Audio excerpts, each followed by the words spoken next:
One of the most exciting things about being a chair is the ability to really have an impact on the leaders that lead.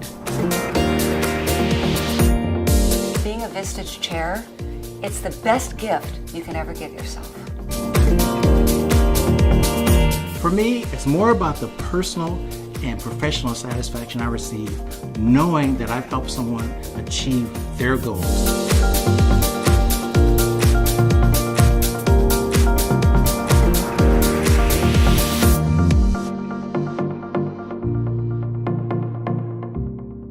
I enjoy being that trusted advisor, that confidant, and from a personal level, I really enjoy helping my members achieve their professional and personal objectives. One of the reasons that Vistage appealed to me to become a chair is you get an opportunity to walk the journey with CEOs. Getting a text or an email from a member that says, I've grown more this year as a CEO than I have in the previous 10. Thank you for inviting me into Vistage.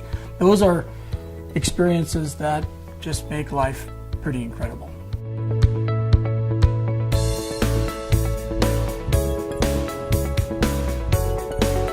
After working for several Fortune 500 companies such as the Walt Disney World Company, AT&T, and the Archer Daniels Midland Company, I knew it was time for me to hang out my own shingle.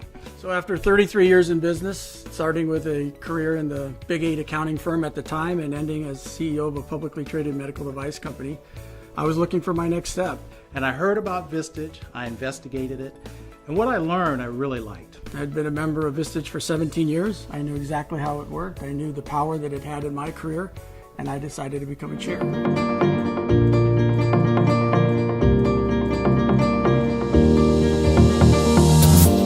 A 60-year-old company started right here in America by a gentleman by the name of Bob Norris in 1957. He started it with this one basic principle, and that was to get business owners together to talk about their most pressing challenges. So Vistage is the largest organization of CEOs and senior executives in the world, tens of thousands of members around the world, and they're organized into small groups of 12 to 16 members each, where executives can come together and talk about their real business issues at a level that they can't normally talk about in normal situations. In that group process, that's where the true magic happens. It's an all-day session where they work business issues and they help each other in ways you can never even imagine until you're in there. And that's the magic of Vistage, is the small group and yet the connectedness to the worldwide organization.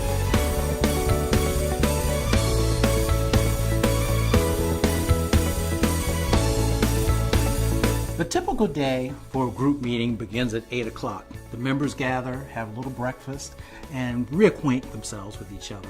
As a chair, I get to select from over 1,000 speakers that speak on 1,500 topics, range with a wide range of subjects. What happens after that is we go into what's called executive session. This is private time for the members only, when they get together and they sit down and talk about their most pressing issues that they need their advisory board support with.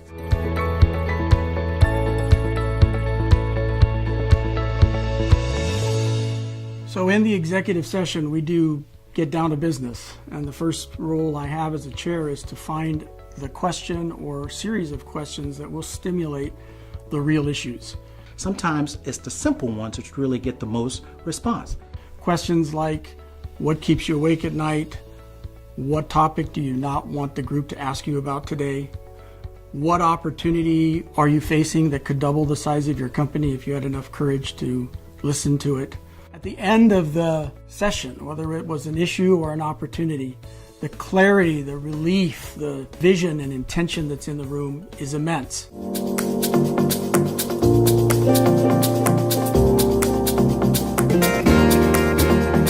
So a very important part of the Vistage process is the one-to-one monthly with the CEO, so generally just under 2 hours.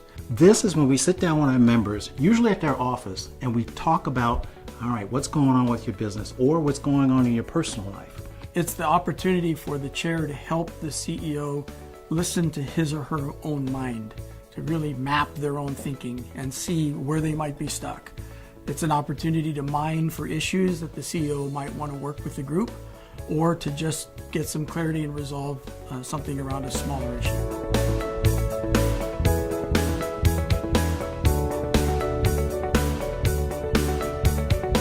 To be a great chair, you have to bring a number of skills to the table. It actually takes a lot to be a good chair. You should have great P&L experience. You should have worked maybe at a C-suite position within a large organization, or run your own company. But a more challenging piece is you have to have the personal piece. You have to be able to listen for the conversation that isn't being had. You have to be able to identify lack of fear and courage and confusion in a conversation, not just jump in and solve the problem every time. There's one key word which sums up what it takes to be a successful chair, and that is courage. When you speak with other CEOs, you have to be able to look them eye to eye and challenge them on things that they do not want to be challenged on.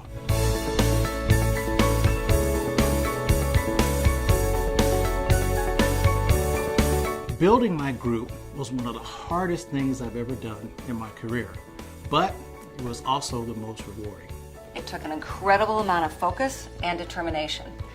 Building a Vistage group takes time, just like any entrepreneurial adventure.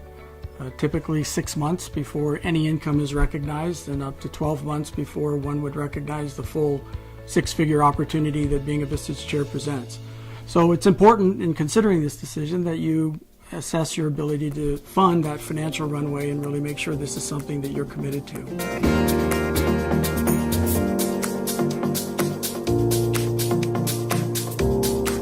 You know, I think the final proof that the Vistage model works is the exciting growth that the companies experience.